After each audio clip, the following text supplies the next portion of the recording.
Շնչական կոմիտեն Ալեն Սիմոնյանի հետ ազգային ժողովի դիմաց միջադեպի մասնակցին ձերբակալելու որոշում է կայացրել։ Կոմիտեն գործընկերոջս հայտնել է, որ ակտիվիստ Միքայել Մարգարյանին քրեական հետապնդում են հարուցել ինֆորմացիոն կամ հաղորդակցական տեխնոլոգիաները գործածելով խուլիգանություն կատարելու համար։ Ներքին գործերի նախարարությունն էլ առանց անուն հստակեցնելու հայտարարել է, որ մեկ անձի նշված գործի շրջանակում ձերբակալել ու ներկայացրել են նախաքննական մարմին։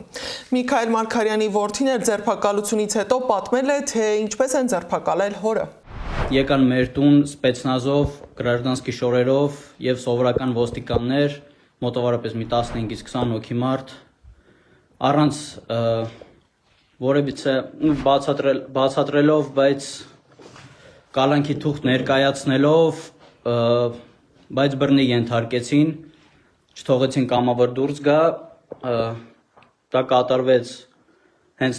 տան դիմաց կատարվեց, այդ վաղ քուրս գալիս էր տուն, քրոջս աշկի դիմաց, տատիկիս աշկի դիմաց, իմ աշկի դիմաց, ուղղակի վերցրեցին, տարան փաստաբանի ներկայությամբ, փաստաբանը